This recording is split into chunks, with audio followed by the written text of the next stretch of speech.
What's up, everybody? This is Rich. It's been a few weeks since I've come in with a weekly update. I've been busy traveling for work. There's just been a lot of chaotic things, and I had a mental block that I really thought that I hadn't gotten a lot of stuff done, when in reality, I've got quite the extensive stash of stuff that I'd like to show you guys for where I'm at. For anybody that's new to the channel or that's finding this for the first time, my name is Rich. I'm just a 40-something-year-old dude that randomly picked up quilting as a side hobby, and I've fallen in love, and now I can't get enough. I've converted my entire back room into a small quilting room. I've gotten my son into it, so he's got a sewing machine that's directly across from me. We keep pretty busy. It's been a busy few weeks. I had to travel down to Alabama for a week a couple weeks ago that I wasn't able to do. I was so busy with work, I wasn't able to explore. I really wasn't able to do anything. I was able to sneak out for a baseball game on the last night, and then I had to fly back, and then it was just back into chaos. But I have finished a couple things. Oh, and I went to the Fredericksburg Quilting Expo. I'll show you a couple of things that I got for a haul for that pretty soon. I'm probably going to be moving around a lot because I tried to get everything in front of me. I doubt that I got all of it, so we'll have to, I'll probably be bouncing around a little bit. I packed cross-stitching to go with me down to Alabama. And I think I got it out and I started once, but the lighting was terrible in the hotel room, and then I just haven't picked it up. I don't know if I just haven't really had the concentration to do it. I don't have a place that I can sit down that is really comfortable and distraction free, which is key for me. I have to not have distractions. The only place I have that I can sit down right now is really my desk, and then I've got my sewing machine, and I've got all these projects in front of me, and my computer's behind me, and it's just, there's no concentrating at that point. But let's get straight into it, and I'm going to show you a big finish. I'm going to show you just kind of a quick view of this, and then I'm going to have to overlay some photos of what it looked like finished.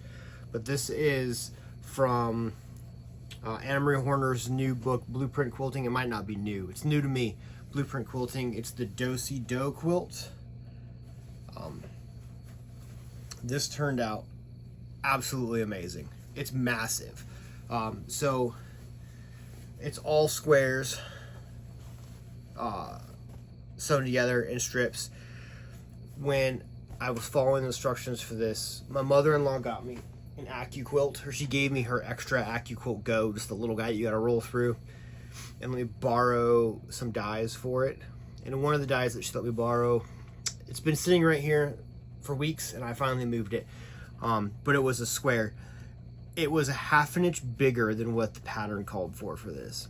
So this quilt turned out massive. It's huge. It's the biggest quilt that I've ever done myself. And I'm extremely proud of this because there's maybe two seams in this entire quilt that I'm okay with, but they don't line up. And that, for me, that's pretty good. There was a lot of emphasis on this quilt I put a lot of effort into nesting seams, getting things lined up, ensuring that my cuts were all accurate. That was what the two seams that I would say are not my best are because for some reason when I cut these all out, it was a square on an quilt. I don't know if it was just the pressure, how it alleviated, but cutting one way was like a 1/16 of an inch bigger. And it was noticeable when you would put block next to block.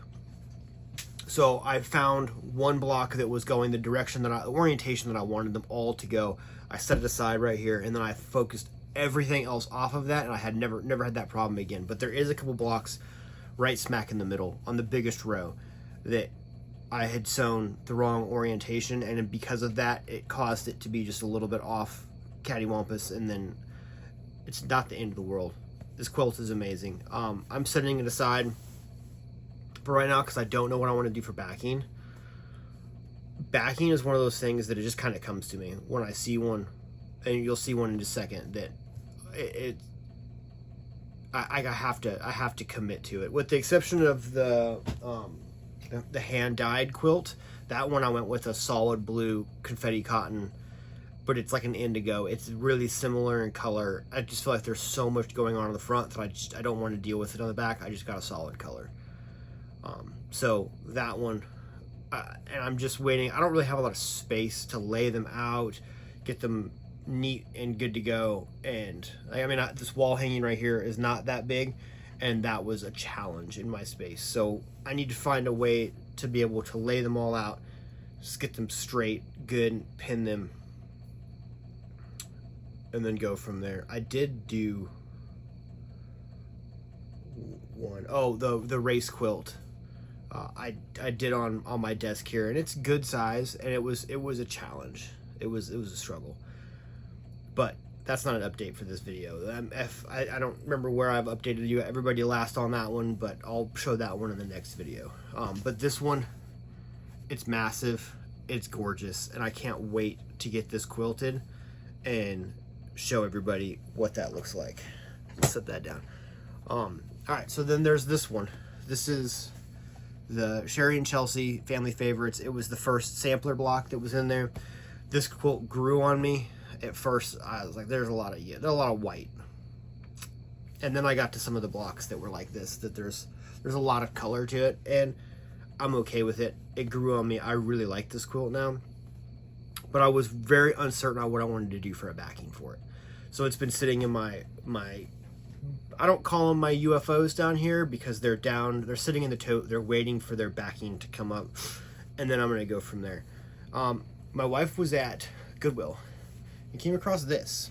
It's a sheet, and I'm okay to admit that, but it's a beautiful orangish yellow color and a red, and I think it goes really well with that. So I'm gonna press that all out. It should be big enough that it's just one piece. I just need to cut it. I have backing over there, or batting, sorry. Some 80/20, and that's gonna be on the agenda coming up too. Once I just gotta find a space that's big enough that I can set them all out. And then we come into my biggest work in progress right now, which is, I'll have to put a link in the below because this is kind of hard to tell. It's a freebie pattern from Andover Fabrics. I can't even try and pronounce this designer's name. It's him. I love all of his fabrics, and I follow him on Instagram, and I thoroughly enjoy everything that he does. Now, this is a lot of flying geese. 672 to be exact. It's a lot.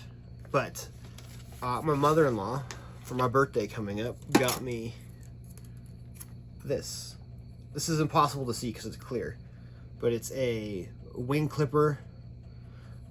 It's a flying geese ruler, so you can line everything up to keep points good, and then this little magic wand that, instead of making one line and then trying to use my presser foot to go a 1/4 inch off both sides, it's a 1/4 inch, and I can sew on a line.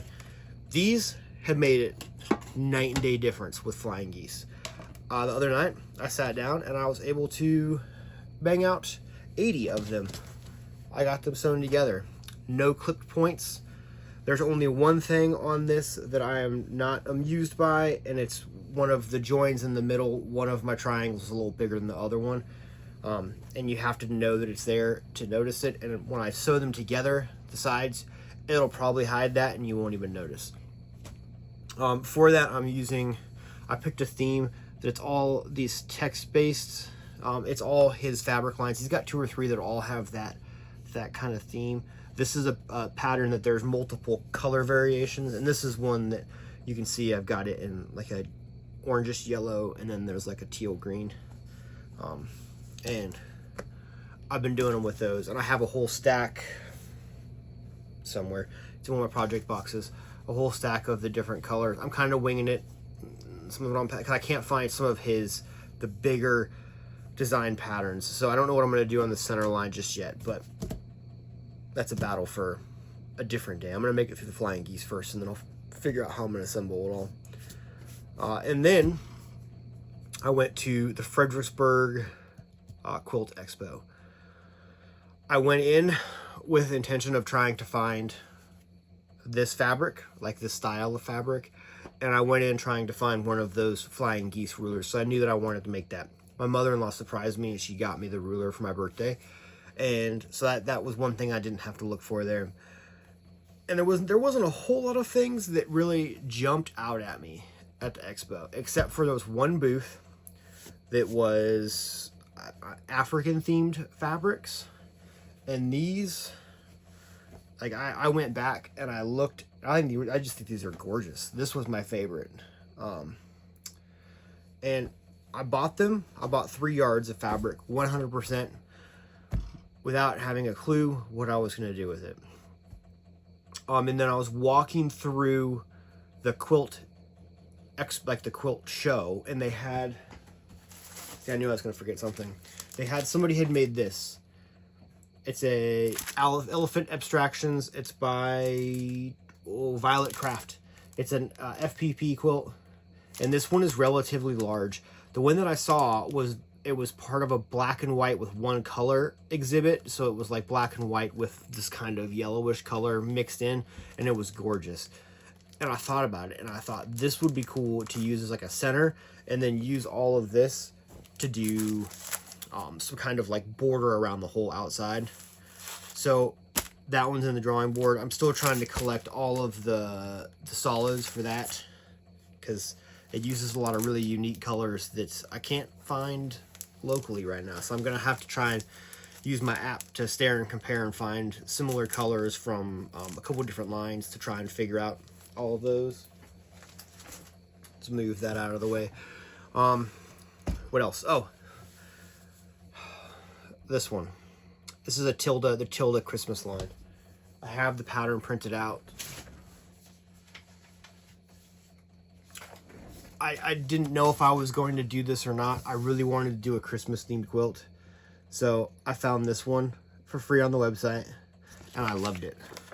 And I think it's because of all of these fussy cut squares in the middle that have the different things.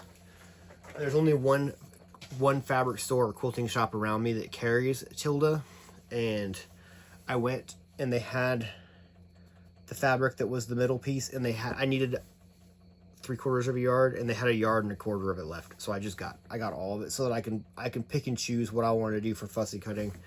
And then I think over the next few weeks they had plenty of everything else. This was the only one that they were low on. So I'm going to pick up the rest of it and then work on that one.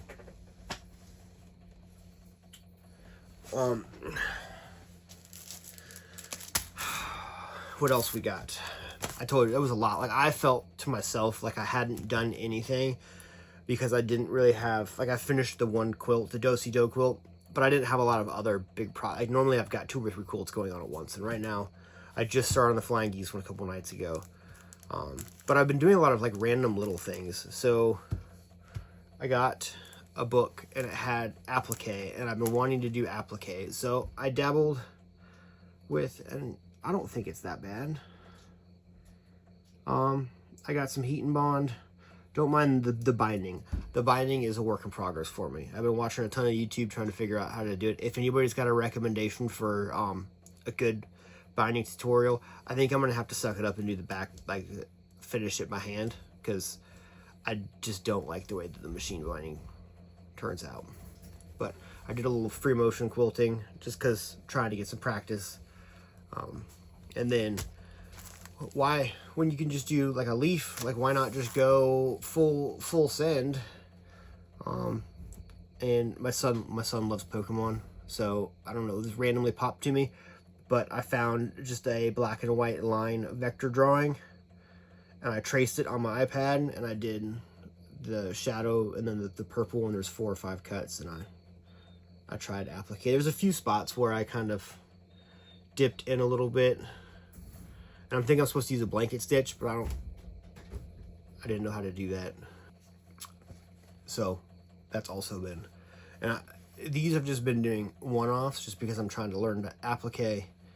I'm trying to get better at the stitching, and then the other one was because I wanted to practice free motion quilting, and yeah, this one, and I realized, I realized that I needed practice with binding. So I thought, why not do it? And then I'm going to film a video right after this that is going to go into more detail about this next one. But I have not made it unclear on my channel that one of my huge inspirations for quilting is Kate from The Last Homely House. I love her videos. And she has the ability to work with some Liberty fabrics that she inherited. And she always says it in her thing that you don't have to use Liberty because it's expensive. And I live in the US, so it's even more expensive here. One of my local quilt shops every now and then will pull like a bolt of Liberty in, and then you're at the mercy of what that one bolt is, and it's like $25 a yard. So I can't justify spending $25 on 1 yard of fabric when it's only one. But I really wanted to make a small project, English paper pieced, and I wanted to use Liberty fabrics. So I went to, I think, Duckadilly, I think is the name of the shop. They're out of Ann Arbor, Michigan. They're the US carrier of Liberty fabrics, and they have these little scrap. That's not even a scrap. It's just a stash. They're fat 16ths, and it goes by a color palette. So I went with teal because it's kind of my favorite color with quilting. And there's 6 of them in here. I haven't opened it up yet, so I don't actually know what's in here. I can just see the 2 that are on the front and the back, and I love it. So I can't wait to crack this open and start making some hexagons out of it. And then you guys will see that coming up soon. That's a lot. I didn't realize how much that was. But I've been busy. And quilting has become my wind down at the end of the day, because my day is chaotic between work, kids, and family and everything. And I can come in here and I can shut the door and I can focus on sewing some straight lines and building techniques and getting better at flying geese, because I have a lot of them to make. I didn't show you, but the other color that I'm using for those is Ruby Star Society. It's like starry charcoal. I thought it went well with all of those. I need like 3 more yards of that. So I have to make it out. There's only one quilt shop that carries that around here. And it was the same place that I got all of the Andover. I just have to get back out there to get it. I've really had to limit myself recently on exposure to like other projects and quilts that I see on the internet, because like I see one, I'm like, I want to make that. And then I end up with too many projects on my plate. So I've been trying to develop kind of like a wait list for myself, that like I take screenshots and I send myself links and I load it up so that as I finish one, I kind of look and I'm like, well, what do I want to work on next? And I understand that I have one, like I have 2 or 3 working right now, and I have a couple that just need the backing and to be quilted, but I don't really count those because I like doing the quilt tops.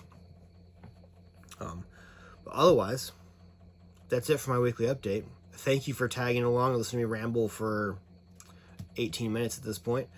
I appreciate it. Please like, subscribe, leave some comments, any feedback, any projects that you're working on, and then hopefully I'll see you on this English paper piecing video, which should be coming out soon as well. Thank you.